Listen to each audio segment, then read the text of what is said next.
Teague. And I'm Sam. And we are your well-informed girlfriends. Bringing you today's news, tips, and unsolicited hot takes. This week, we're talking about the SpaceX IPO, how inflation is hitting the highest it's been in 3 years, and a growing trend many of us might be familiar with, still getting help from your parents well into adulthood. Wow, tough stuff. I know, no need for this personal attack. Plus, we'll also be talking about smartphones actually potentially being the best form of birth control. Okay. Interesting. Can't wait to dive into that. We'll be talking about the millennial hygiene habits that boomers don't understand. And lucky for us, I have to mention, we have, are you technically a boomer? I'm not sure. My mom is in the studio with us, Kathy Dooley. She doesn't know if she's a boomer or not. Let's put it this way. What's the next one down? I want to be them. Gen X? Yeah, I'll take that. We'll call you a Gen X. It's younger. It's fine. I'll take that. We've got a Gen X or a boomer in the studio with us today. We love her. We adore her so much. Thank you for being here. We're going to tap into her for some info throughout the episode. And also, I have to mention, there is a furry animal in my lap, and this little baby's name is Pringle. Hi, Pringle. I'm fostering Pringle right now. If you are in need of a dog, she has one for you. Hit me up. It's the best dog. Unfortunately, he is like separation anxiety to the max. So he had to be in my lap during this episode. But we're so excited. Oh, and by the way, go Knicks. Go Knicks. Okay, we'll get into that later in our sports TLDR, but let's get into the first story. Okay, let's start with the serious stuff first, though. Yeah. We'll do the healthy and then like the fun stuff. Okay, and the heavy stuff is you. The heavy stuff is me. So here we go. So here goes Sam. And I will mention that we're recording this as of Sunday evening. So this literally all has license to change. But the U.S. and Iran say that they've reached an agreement, allegedly. And it will allegedly start taking effect on Friday. It means Trump has said that the U.S. will lift its naval blockade on Iranian ports and that the famous Strait of Hormuz will reopen once all of this is signed. Okay. No one's seen a full text of the agreement, like publicly. I'm sure the people agreeing to it have seen it. Yeah. But both sides have been claiming sort of different terms have been reached. So stay tuned for more on that. Okay. In the meantime, there's supposed to be a signing ceremony on Friday in Switzerland. JD Vance said he'll be there and that Trump might also go. Okay.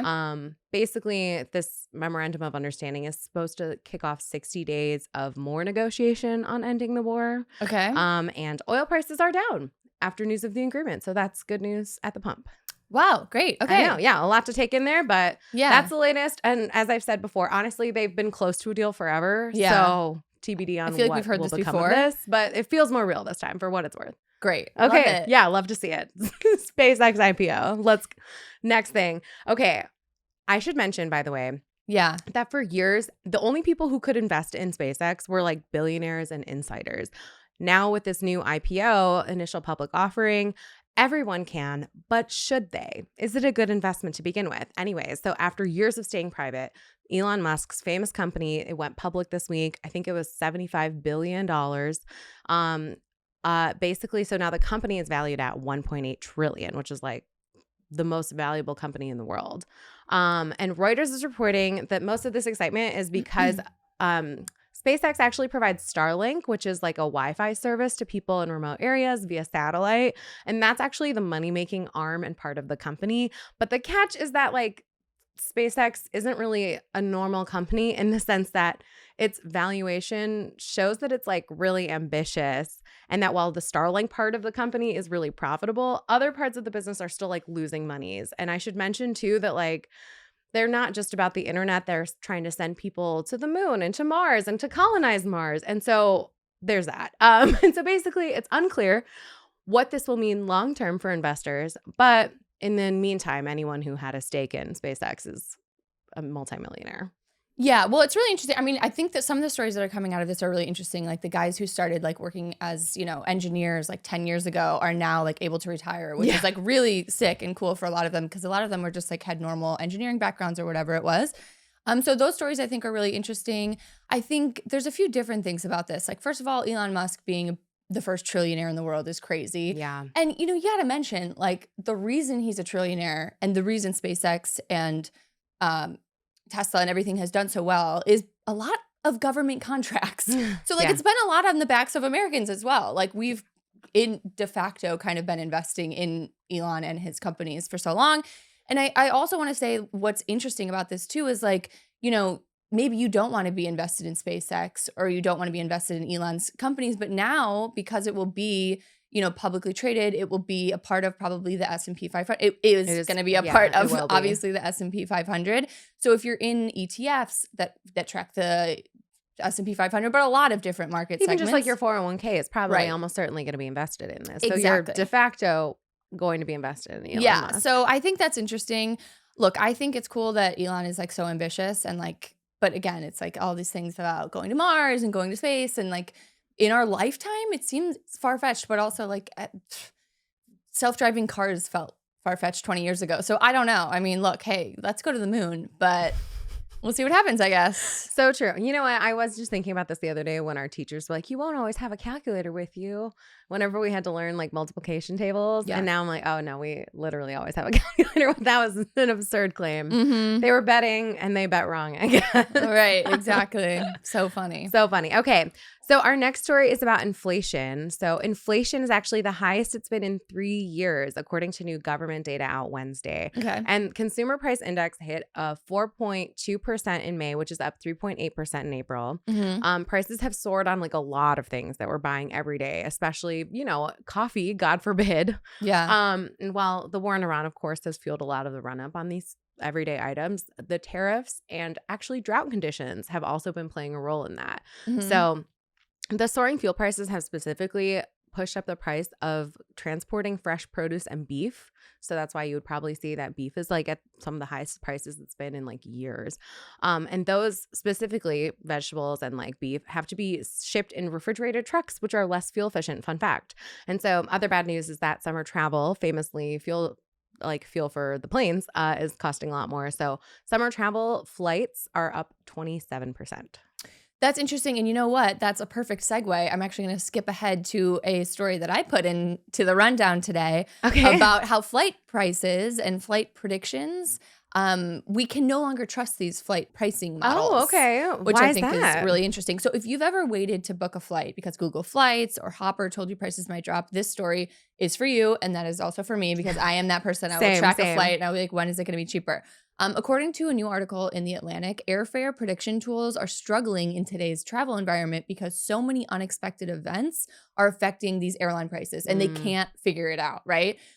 So what's driving the uncertainty? What you just mentioned, rising oil, jet fuel prices, ongoing geopolitical conflicts affecting this global energy market, supply chain. Also, airlines have been cutting routes and reducing capacity. I don't know if you've noticed this. Yeah. But every single time I try to book a flight, it is so hard to get a direct flight now. I know, even just like from LA to JFK, I Literally. feel like there are fewer flights and at weird times. It's unbelievable. And if you have to stop in Colorado, you're going to be stuck there for a day. So it's like, I just can't be doing. Anyways, that's a whole nother thing. But we should talk about these flight prediction apps, and they usually rely on this historic data. Yes. But when unexpected events happen, these past patterns become less reliable and like less predictable, right? You can't really use it as much. So in other words, these algorithms can't always predict these sudden fuel surcharges, route cancellations, or price spikes overall. So I don't know. The interesting part is that experts are saying that airfare prediction tools are usually pretty accurate, but right now, this period of uncertainty in everything. Oh, yeah. It has made it much harder to actually predict when you're going to get the best deal on a flight. So. You know what? And that's not the only thing it's made harder. The economic uncertainty has impacted us in like every aspect of our lives. So I suppose the fact that the robots can't figure out the fuel prices does not surprise me because like we have experts who can't figure it out. Literally. So I'm like, all right, that makes sense, I suppose. But how is it? Are you still traveling this summer? Are you still Fibby? The F it book it thing. F it book it, Fibby. Deep cut if you were listening to our episode a few months ago. We are very in with the cool trends and Fibby is hot this summer. No, I actually don't have a ton of summer travel planned. I'm going home to Chicago but I had booked those months in advance because I'm like, if I'm going somewhere, I'm booking months out. Yeah. Because I like to like really know my plan and try to lock in those prices while they're not Yeah. insane. So true, What so about true. you? You're traveling. Similarly, going back home to Chicago, Yeah. and then to Michigan. But that's kind of, we have a wedding in Boston later Yeah. this summer. So we just booked those flights, and it was very difficult, by Yeah. the way. It took my husband like an entire afternoon trying to tough. determine the easiest way to get to Boston from LAX, which you would think would be so easy. No. But no. And Mm-mm. it's like, if you're going to a wedding, you can't like check a bag and leave. Like, what if your wedding outfit is lost? Then you have to go to a wedding in your pajamas. It's like a whole thing. So anyways, thoughts and Right. prayers to anyone traveling this summer. Yeah. Okay, so this next story I think we should talk about, and I think is very interesting, something that a lot of people have been experiencing. There's this new USA Today story, and it's highlighting a growing trend. Many Gen Xers and millennials are still receiving financial help from their parents well into adulthood. And the headline of this story I thought was so funny from USA Today. It was that Gen Xers are 60 and they are still relying on their parents to help them financially. Honestly, mood. I get it. 60? If my parents are offering me money and I'm 60, I'm taking it. Like, who among us is not amenable to receiving cash from their parents? It's just sad. I mean, It's a little bit of a sad state of affairs. It's like I'm 60. yeah, I hope that I is don't tough. have to I be hope I don't need help from my parents. calling or texting my mom. And so we're not obviously talking about just the occasional birthday check from your parents. We're talking about parents are still helping with groceries, cell phone bills, healthcare costs, housing expenses, and sometimes just direct cash support. But mom, you get it. I actually, and this is embarrassing to admit, but I'm still on my family plan for the cell phone. Right? Yeah. And like, thank you, mom, for that. I don't think of that as a big deal. She doesn't think of it as a big deal, but it is a little bit crazy that like. It is, but it isn't. So here's the deal. I actually just took a deep dive into the cell phone plan thing because Mhm. years ago I took myself off of my family plan. I'm like, she's an adult. I don't need no man or Yeah. my mom. Yeah. And it is like $150 odd a month Yeah. just for one phone. But Mhm. to add another line to my plan is like $20 or something crazy. Yeah. So I'm like, first of all, how do I get back on my family plan? And second of all, I was talking to my husband about this because maybe we should be on a family plan. We're adults. We're in our 30s, you right? should in your family. And he was like, oh no, I'm still on my parents' plan. I was like, what the hell?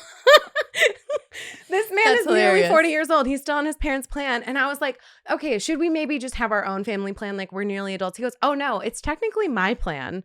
My parents administer it. And I was like, what in Hilarious. the millennial nonsense is happening right Yeah. now? So anyways, listen, it's cheaper. It's cheaper. It's saving everybody It's money cheaper. to Yeah. be on a family plan. It's Yeah. fine. So that's one of the ways that they're receiving help from their parents. But also, like, we've also talked about stories about parents are helping kids buy homes Oh, because yeah. kids aren't making enough this day and age. So, anyways, we have to talk about the fact that, like, why this is happening. Obviously, raising higher housing costs, Yeah. student debt, inflation, tougher economic environment than previous generations.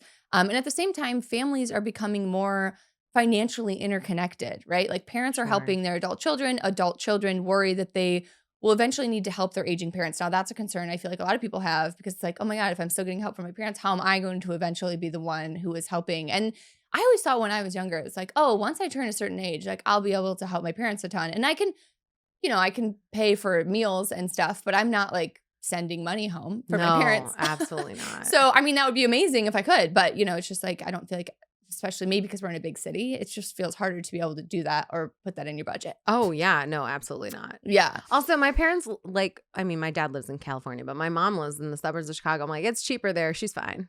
Yeah.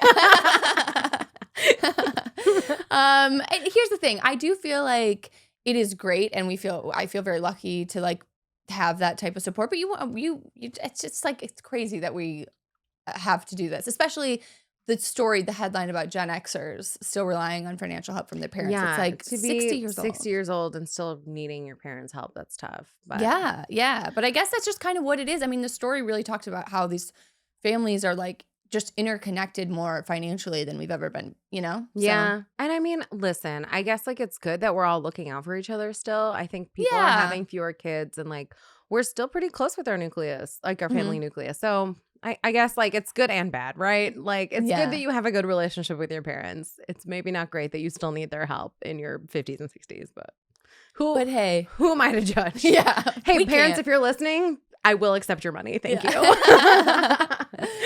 Okay, this next story is interesting. I can't wait to hear it. Oh my gosh, yes. Okay, I've been so excited to talk about this one because smartphones Okay. might just be the most effective birth control ever invented. And why do you say that? Okay, so this new NPR report highlights this provocative working paper from this economist named Caitlin Myers. Okay. Basically, she says smartphones could explain between 1/3 and a half of the decline in U.S. birth rates since 2007. Why? I know. Okay, so basically they noticed births fell sharply right around the time the first iPhone launched. And in the early years, they pulled the data from this. You could only get an iPhone with AT&T, but AT&T wasn't everywhere. So they pulled the data from the places that had AT&T and therefore iPhones versus places where they didn't have AT&T, and they found that like the birth rates dropped more in areas where people had AT&T coverage and could get the iPhone. So if you remember, for those of you who don't remember yesteryear, we used to have like Blackberries and all these other sort of like off-market, not as smart smartphones. But once you had an iPhone, you could just stare at it all day long, like kind of an unlimited amount. So their theory is that phones changed how people spent their time. And instead of hanging out in person, they spent more time online, just looking into the abyss, if you will, of your phone. And that they also think that it might have changed how information was made available, about information about contraception, abortion, that kind of thing. However, mostly it's that once we got iPhones, we started looking at our phones instead of hanging out with our friends. The end. Wow. Now that's insane. It does totally make sense. I mean, smartphones in general have changed the entire world, right? Like they've changed how we interact with each other. They've changed how kids grow up. They've changed how people see the world. That they've changed how people see themselves. Like the list goes on, right? Yeah, like I do think, none of this can be understated. I think we're also, by the way, just starting to understand all of the effects of smartphones and like what it has done to our culture, society, ourselves, other people. Like, it's unbelievable. It is wild how much. And I think back on our childhood and stuff, and we used to just have more like idle time, I think. I don't know if you remember, just like I remember sitting there and like noticing how a blanket would like flutter over the AC vent as a kid. Like there's no way a child would notice that now. Not because they're not observant, but because they have other things to do. Yeah. And it's like crazy to me how the analog life we used to live was just so much simpler. Yeah. And I mentioned this a lot on the podcast, but I do think it's true and worth mentioning again. It's like the less idle time you have, the less time you have to like be bored, which is like when you get your best ideas and when your brain actually has time to like think and relax and have new memories and new experiences and like think about what you want to do. And I don't know. I just feel like it's crazy and upsetting, and I think the more time we can spend away from it is better. But wow, smartphones as birth control, not something I thought. Hey mom, while we have you in the studio, I want to ask about, like, do you feel like you had more free time, or like what did you do before smartphones? What did you do with your free time before smartphones? Did you feel like you hung out with people more as a result of like less smartphones? Yes, you probably did hang out with people more. You had better relationships, probably a deeper relationship. Yeah, better relationships, deeper relationships. Because they weren't so shallow and you really didn't care about what your neighbor was doing. Yeah, you didn't care about your neighbor as much. But you did. You did because you cared about them. He was alive, She says you did want to make sure he was alive. But you didn't need to see what they had for breakfast. I absolutely did not want to see what they had for breakfast. Yeah. You or anybody else. Right. Yeah. Oh my gosh, that's so funny. That's so funny. Okay, that is an interesting story. Wow. Okay, this next story I think is interesting, and I'm so happy that we have my mom here to give us her scoop. So there's this recent article from Health Digest that's highlighting some hygiene habits that millennials have embraced that boomers are finding confusing. So these examples include, Mom, you're going to freak out. Okay. Millennials are washing their hair less often. Oh, drives me nuts. Millennials are showering less than boomers. Oh, worse. Millennials are using natural deodorant. Hate it. They are ditching loofahs and washcloths. And they're being more selective about ingredients and personal care products. They're also, and this one I'm sure my mom won't like, embracing natural body hair. Girlies, kind of like no shaving legs and armpits and all the things. Paris. What? Bring you to Paris. That's very trendy in Paris. Very yes. Yeah. Very European. Yes. Okay, so the difference here is that boomers generally grew up with traditional hygiene routines. And they kind of were like, if it isn't broke, we don't fix it, right? Like, and they were kind of cleaner than the millennials, is what this Health Digest story is suggesting. So millennials came of age during the internet and this wellness boom. So they're constantly being exposed to new health information trends, product recommendations. I feel like one thing that girls have really gotten into in the past few years is like, you don't need to wash your hair every day because your hair actually needs to grow and like you need the natural oils or whatever. I mean, Mom, do you agree that these are kind of crazy? What do you think about this trend? I mean, you guys are obsessed with being clean. Yes, we probably are obsessed, and we love things that smell good. Yeah. And we absolutely do a shower every single day, wash your hair every single day, and maybe even take a bath every single night. Now, why we look so dried up is probably that's exactly why. However, somehow that sits better with us than the kid who's in college Who and needs to says shower more. nonchalantly, I took a shower 4 days ago. Oh, And my you're like, goodness. oh, really? Really? Yeah. And on top of it, you wore natural deodorant. Yeah. So that's who I smell in the room. Yeah. Just so you know. Yeah, right. Well, and you are particularly sensitive to this because you work in a salon. You're a hairdresser. So Right. you understand that some of these trends have changed. And when someone sits down in your chair, you can tell if they haven't showered that day. Or if they walk in the door, I can tell. Yeah. Absolutely. You're just sensitive to it, I think, because it's your generation. Like you guys really care about being clean. Yeah, and I am never going to feel like that's a bad thing. No, I agree. I have to Sam, say, what do you think? I still care about being clean too. Yeah. I think like some of this is being lumped. I don't know. I think some of it is fair and some of it is not. Right. Like the natural deodorants thing, they've like found that aluminum is like not good for you. For sure. And so I understand using natural deodorant Totally. as like an effort to not do that. Or like I recently bought deodorant that comes in cardboard because I'm like stressed about microplastics. Totally. Is it less effective? Yes. Doesn't mean I'm like putting it on more. Also, yes. Yes. But like, you know, if I'm going to hot yoga, I might wear the aluminum deodorant. You know what I mean? It depends on the day and the vibe. Yeah. I hate the washing your hair less often thing. I totally am fine with like every other day. But when I meet people who are like, I didn't wash my hair for a week, I'm like, that's actually crazy work. If you are like crazy. Here's Here's the thing. There are some hair types and textures that works for, and I respect that. Yeah. But often the people telling me this do not have that hair type. So I am like, choices were made, you know? I don't know. I have super thin, really oily hair. So I wash my hair almost every day. If not every other day minimum. Yeah. And it's crazy. I don't know. So you know what? You do you, but also if you're stanky, get on out of here. Like, I don't know. That's choices were made. Yeah, it's interesting. I do feel like there was that trend when people were washing their hair less, but they were like, your hair has to get used to it. Like you need like an adjustment period, like a few months that you can like go longer stints. I've never tried it because again, I'm kind of that girl that like has to shower every day too. Yeah, I'm too sweaty. My hair looks did weird try if it I don't, briefly, and I too. gave up immediately. My hair looks weird too, but I mean, my hair is really thin and super oily, so I don't know. But yeah, I have a bigger point to make about this really quick. I'm sorry to harp, No. but I just want to say, I think you doing what's best for you is great, but you still live in a society. You still interact with people. If you're stanky, you stay home. Do not get on the subway with me and put your pit in my face because I swear to God, you are violating the social contract at that point. Like, get it together. That's funny. That's funny. No, you're right. You're so right. Okay, so this next story is very interesting. We're talking about standardized testing. Oh, yes. I'm so glad we're talking about this today. Okay, so a lot of people have been talking about it. There's this new article in The Atlantic that's arguing that standardized tests may be more important than many educators thought. So the debate started after the University of California dropped the SAT and ACT requirements during the pandemic. We all remember that happening. Now, some UC faculty members say there's been growing gaps in students' math preparation and worry that colleges have lost an important way to measure academic readiness. So it matters because for years, critics argued that standardized tests were unfair and favored wealthier students. But supporters say that these tests can help identify talented students whose grades alone may not tell you the whole story.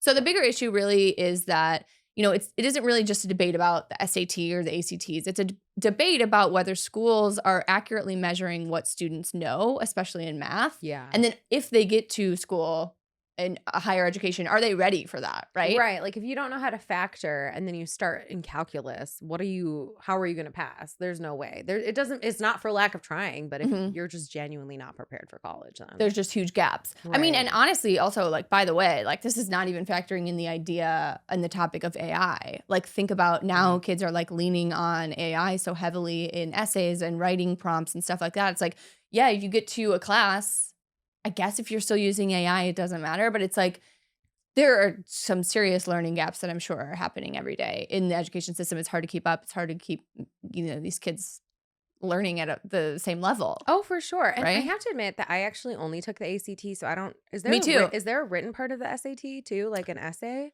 I don't know that. Because that's another thing I've read. Alex says no. There's not. Okay. Because that's another thing I've heard too from people who work in education. They're saying that like people's essays and stuff might be more well structured and like be more verbose, but they don't necessarily know how to formulate that argument on their own without using the machine to do it. Right. And I think like if people are submitting essays to get into UC Berkeley or whatever, and they're just using chat, even if you are using chat just to help you write it, like, hey, I want to write an essay about my biggest struggle that I've had to overcome. What are some thoughts that you have? Even if you're using AI to do that, you're still kind of using AI to do that. You're not showing UC Berkeley that you can formulate a structured argument on your own without the help of a computer. And so I think if you were to bring back some sort of standardized testing, the ACT, you have an essay part of it. I think that would help them know better what they're getting into. That said, I totally understand from the perspective of like, people who have money and the means can study and prepare for the SAT in a way that people who don't simply won't be able to. And I think that's a tough needle to thread. Yeah. And ACT was so stressful in my high school experience. I'm sure it was the same for you. Yeah. Like I had a tutor. I had like a hypnotist, an ACT hypnotist. Oh my God, you guys, Teague, you were woo before woo was cool. I was woo because I was so stressed about getting a great score I that I had to lay down with a woman and be like, I'm gonna get a 32. Shut up. I'm gonna get a 32. Did it work? I mean, I did pretty good, but like I don't know. I mean, look, I think standardized testing is good for some students and not great for others. Yeah. I was always kind of in the camp that like, I think what I can like tell you and like speak about is a little bit better than what I can like answer on a bubble on a test. But yeah, I mean, I do think like if you're not using standardized testing, what are you using as a benchmark to know if people are ready for college and ready for higher education? I don't know. Well, and the reality is if you're just looking at grades and essays, like that tells you a partial picture of what the student is about. But it's also like, think about how many people you had read your essays for school or, how grades are different wildly district to district. Like, I think there's a lot more to the picture than just, what meets the eye. What meets the eye, exactly, on a transcript. So yeah. Okay, this next story I'm so excited to talk about. We're talking about a new dating trend called Frankensteining. There's a new dating term making the rounds, and experts say that it is quietly damaging relationships. It's called Frankensteining, the habit of trying to turn your partner into your ideal version of who you want them to be.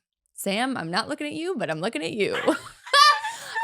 So what does that look like? So in relationships, this article breaks down the fact that like Frankensteining can look like constantly suggesting they change their appearance, wanting them to dress differently, pushing them to adopt your hobbies or interests, thinking they'd be perfect if they could just change XYZ. So why do people do it? Experts say that many people fall in love with a partner's potential instead of accepting the person standing right in front of them. And as the excitement of a new relationship kind of fades, some people start to try and improve their partner rather than just deciding that they're truly, compatible.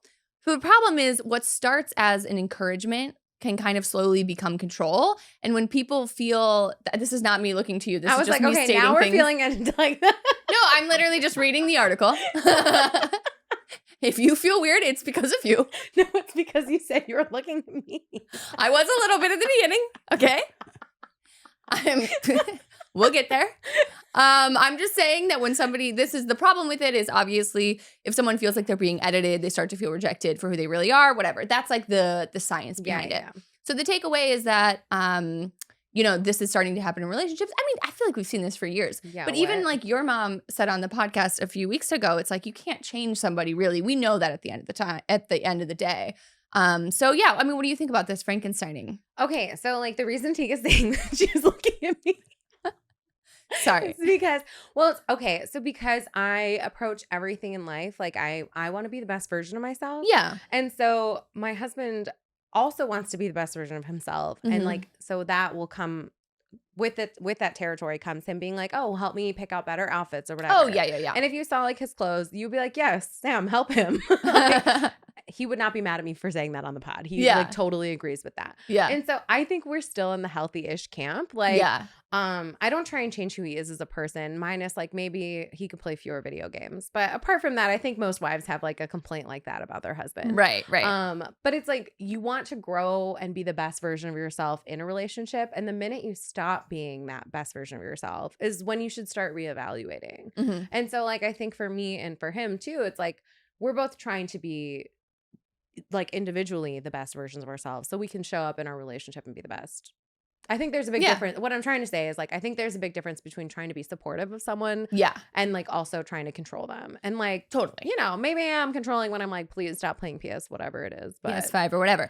Yeah, no, I think the thing is, I think with like modern dating, like I've like learned to be like, if there are qualities about a guy that like I learn off the jump, like if this guy seems to be a little bit like, not like mean, but like he has like a snippy little vibe in the beginning, I'm like, and we're done. Like I don't need, if I like identify something, I'm like, I'm not going to change that. I'm not going to try to work on it. You're an adult. I'm an adult. That will probably work with someone. That doesn't work for me. So like I've learned to like identify, like I'm not going to change someone. I cannot be doing Frankensteining at my age. You know, it's like, I am not Frankensteining. I'm not making you who I am or want you to be. Like I will find a person that makes sense for me and who I really like. And like that, I'm not going to try to change anybody because like, why would you? It feels too hard. I think it depends on what the situation is. Like if somebody's snippy or has like a bad attitude, do not try and change them. They will actually only get worse. But if somebody is like a good person overall, but maybe like needs to shower more, I don't know. That feels like the kind of thing you could just be like, yeah, you smell bad and no one's going to tell you except me because I love you. Yeah. And that's not controlling because they do smell and you are helping them. Like, I think that you're helping them be the best version of themselves. You know what I mean? Like, I don't know. It's like, I don't think you should try and change something that's like core about a person. Yeah. But if it's like something very minor and aesthetic and they want your help, that's, I think, the difference. Yeah. Mom, do you think Frankensteining works? With men, you can change them? Absolutely not. That is a solid no. You cannot change anybody. Because like, why would you? Like, it's just too much work to try. It's also like if that person doesn't work, want I it, think. right? They have to. Anyone in any change, like any growth, they have to want that. Otherwise, you're just like screaming into the wind. Why bother? Right. Exactly. Okay, now we are into our fun new segment. We're still trying out. We are into sports TLDR, and oh my gosh. Sports and NBA have been so fun to watch. Did you watch the game last night? I did watch the game. It was so much fun. I was like screaming in a bar. You guys have not cared about the Knicks this much since like Andy Anderson went in How to Lose a Guy in 10 Days. Yeah, it was unbelievable. The Knicks beat the Spurs 94-90 in Game 5, winning the series 4-1, ending the championship drought that goes all the way back to 1973. But honestly, the defining moment of this series had to be Game 4. Which was in Madison Square Garden. The Knicks were down by 20 points, looked totally out of it, and then they pulled off one of the biggest NBA playoff comebacks in history. With just seconds left, OG tipped in the go-ahead basket to give the Knicks 107 win over 106 for the Spurs. Crazy. And what was crazier, not crazier, but just as crazy, was all of the celebrities that were there that night. Taylor Swift was courtside with the Haim sisters. And then Mariska Hargitay, the Law and Order SVU lady. They were all in matching t-shirts. I was dead. It was amazing. It looked, also with the usual cast of characters, Spike Lee and Timothée Chalamet, and everybody was there. But also, I gotta mention, a few rows back from Taylor Swift was Scooter Braun with new girlfriend Sydney Sweeney.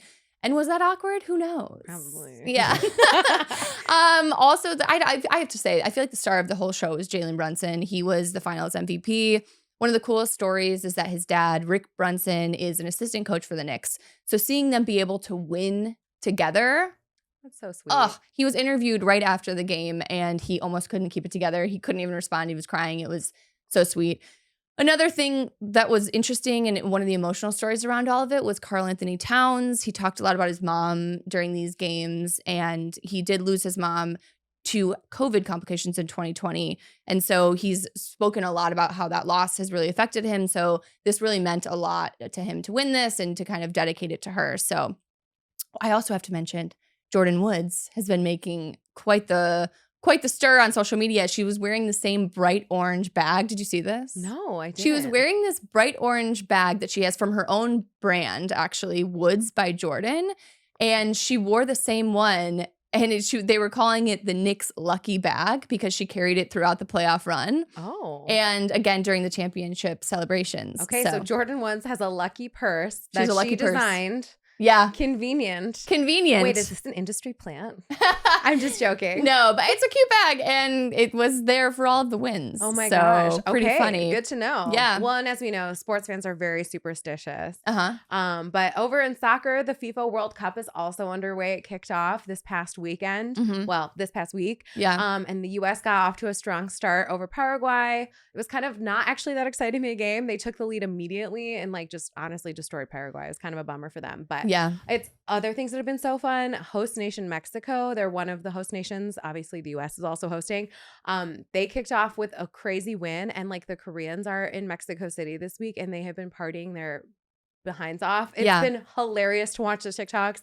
If you haven't, please log on and check it out. And fans are keeping an eye on favorites like Brazil and Germany, France, and England. So anyways, if your social feeds are suddenly filled with soccer highlights and people pretending they know what offsides is, that's why. We'll keep you updated on it, though. Yes. And yeah, if you don't know what offsides is, quick look it up because it will come up again. And that is your sports TLDR. Okay, now we are going to do our final story of the day. We've gotten there. So there's a new story about how Gen Z is dating less and risking less. And we've kind of talked about this on the podcast before, but I think it's worth mentioning. There's this new CNN story that's been exploring an interesting trend. Gen Z is often described as the most cautious generation when it comes to dating, relationships, and even these social interactions, which makes sense because they grew up on smartphones. Experts say that many young adults are approaching dating with a strong focus on emotional safety, mental health, and avoiding potential heartbreak. So growing up with social media, like I mentioned before, is something that obviously contributes to this fear. Dating apps can feel like rejection all of the time, so they don't want to do it. And many young adults are just trying to prioritize wellness and self-protection, self-preservation over taking these dating risks, which I thought was really interesting. But obviously, that's not good in the long run, right? We have to take these risks, especially you got to let yourself just feel things and see, even if it's not going to work out. I think that's one of the most important things about dating is just I'm going to let myself fall in a little and then but I think it sounds like Gen Z is not doing that. Well, and especially when you're young, that's when you make the mistakes. Oh, my God, guys. You gotta. I'm not sure I drank water all 4 years of college, frankly. And you know what? I was fine. Yeah. Get out there, kids. Yeah. I don't know. I know I sound like a boomer when I say this. No offense, Kathy.